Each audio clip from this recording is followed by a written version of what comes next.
உத்திராகோசமங்கை காலத்தையும் கடந்த இரகசிய சிவாலயம்.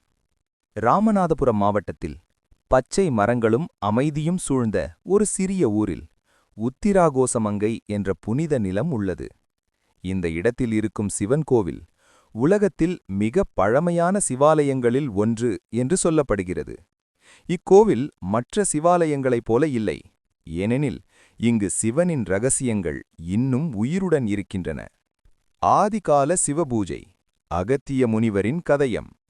பல ஆயிரம் ஆண்டுகளுக்கு முன்பு தேவர்கள், ரிஷிகள் எல்லோரும் சிவனை எப்படி உணரலாம் என்று தவம் செய்த காலம் அது.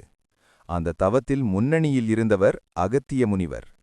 அகத்தியர் சிவபெருமானிடம் உலகம் முழுவதும் சிவதத்துவம் பரவ வேண்டும் என்று வேண்டினார். அப்போது சிவபெருமான் உத்திராகோசமங்கை என்ற இந்த இடத்தில் அகத்தியருக்கு சிவரகசிய உபதேசத்தை வழங்கினார். அதனால்தான் இந்த இடம் உத்திரா பிளஸ் கோச பிளஸ் மங்கை, ரகசியம் கூறப்பட்ட புனித மண் என்று அழைக்கப்படுகிறது. மரகத நடராஜர் உயிரோடு இருக்கும் சிலை. இந்த கோவிலின் மிகப்பெரிய அதிசயம் மரகத நடராஜர். மற்ற கோவில்களில் நடராஜர் சிலைகள் உலோகத்தில் இருக்கும், ஆனால் இங்கே ஒரே மரகதக்கல்லில் உருவான நடராஜர். ஆச்சரியமான விஷயம் என்ன தெரியுமா? இந்த சிலைக்கு வெள்ளை துணி மட்டும் அணிவிக்கப்படும். வெளிச்சம் அதிகமாகப்பட்டால் மரகதம் பாதிக்கப்படும். அதனால் ஆருத்ரா தரிசனமன்று மட்டுமே நடராஜர் முழுவதுமாக வெளிப்படுகிறார். அந்த ஒரு நாளுக்காக ஆயிரக்கணக்கான பக்தர்கள் கண்களில் கண்ணீர், இதயத்தில் பக்தியுடன் காத்திருப்பார்கள். மங்களநாயகி, தாயின் அருள்கதை. இந்த கோவிலின் அம்பாள் மங்களநாயகி.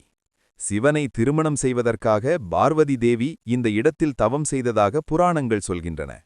அந்த தவத்தின் பலனாக சிவன் உலக மக்களின் துன்பங்களை நீ தீர்ப்பாய் என்று அருளினார்.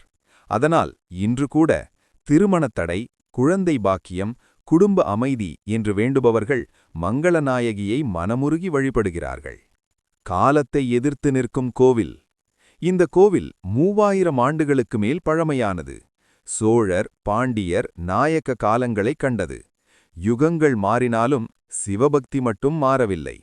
உத்திராகோசமங்கை என்பது ஒரு கோவில் அல்ல, ஒரு ஆன்மீக அனுபவம். முடிவுச் சொல். ஒருமுறை அந்த கோவிலில் நின்றால் காற்றிலும் மண்ணிலும் மனத்திலும் ஓம் நமசிவாய என்ற நாதம் ஒலிப்பதை உணரலாம். அதனால்தான் உத்திராகோசமங்கை சிவன் தன் இரகசியங்களை இன்னும் காக்கும் புனித நிலம் என்று அழைக்கப்படுகிறது.